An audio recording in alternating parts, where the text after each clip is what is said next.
কোন এই হাসান মাহমুদ ওবায়দুল কাদেরের মতো বদমাইশটা কেন গ্রেফতার হয়নি, এ প্রশ্ন কাকে করতে হয় আপনারা জানেন না? এ প্রশ্ন করবেন স্বরাষ্ট্রমন্ত্রীকে, যার আন্ডারে পুলিশ গোয়েন্দা।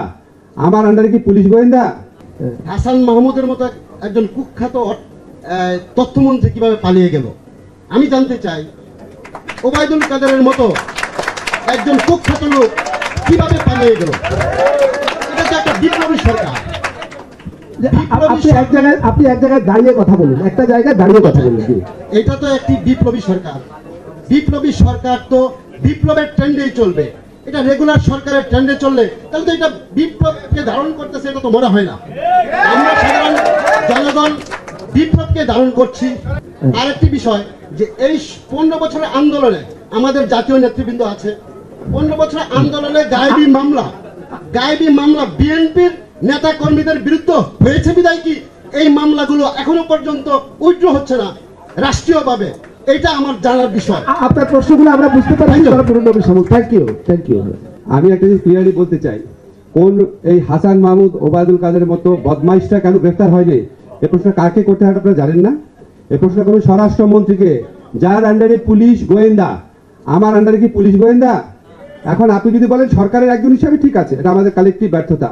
আপনাদের মানে কারো কারো ক্ষেত্রে সমস্যা হয় কি, আপনারা এক্স্যাক্টলি কোন লোকটাকে প্রশ্ন করতে হবে জানেন না, বা করেন না। যেহেতু আমাকে চিনেন, মনে করেন ওনাকে প্রশ্ন করলে একটু পত্রিকা ভালো মতো অ্যাডভার্টাইজ ওনাকে করি। তা আমাকে যখন প্রশ্ন করেন, ধরেন একটা ব্যাপারে আমি আর স্বপন ভাই দুজন আছি, ধরেন স্বপন ভাই দায়ী লোকটার ব্যর্থতার জন্য। তা আপনি যখন আমাকে দায়ী করেন, স্বপন ভাই তো হবে আরে আমার দিকে ধরতেছে না, ভালোই আছে আমি। তা আপনার অ্যাকাউন্টেবিলিটির প্রথম শর্ত হচ্ছে যার কাজ তাকে প্রশ্নবিদ্ধ করা। প্লিজ সেই কাজটা করেন, তাহলে আমাদের সবার কাজের মান বাড়বে, আমাদের অ্যাকাউন্টেবিলিটিটা বাড়বে, ঠিক আছে? আর গায়েবী মামলার ব্যাপারে প্রশ্ন করেছেন যে গায়েবী মামলা উইথড্র করার জন্য পিপি অফিস লাগে। চার্জশিটের আগে মামলা উইথড্রয়ের ব্যাপারটা হচ্ছে স্বরাষ্ট্র মন্ত্রণালয়ের ব্যাপার। প্লিজ একটু শুনে রাখেন ভালো করে। চার্জশিট হয়ে যাওয়ার পরে আইন উপদেষ্টার ব্যাপার। তাও আমার ইচ্ছায় সব হবে না, কারণ আপনারা নিশ্চয়ই জান না আমি সব বিচারককে নির্দেশ দিই।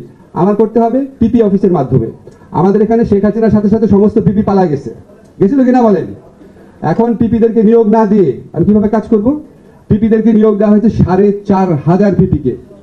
4,500 পিপিকে নিয়োগ দেওয়া হয়েছে 1 লক্ষের মতো অ্যাপ্লিকেশনের উপর কাজ করে। আবার মন্ত্রণালয়ের লোকেরা রাত 9টা-10টা পর্যন্ত কাজ করেছে।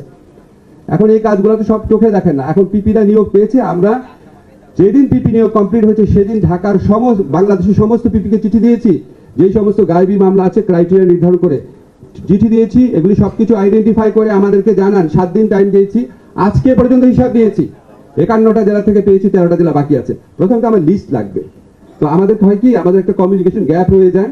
আর আপনাদের কাছে সবার কাছে আমার বিনীত অনুরোধ, ঠিক আছে?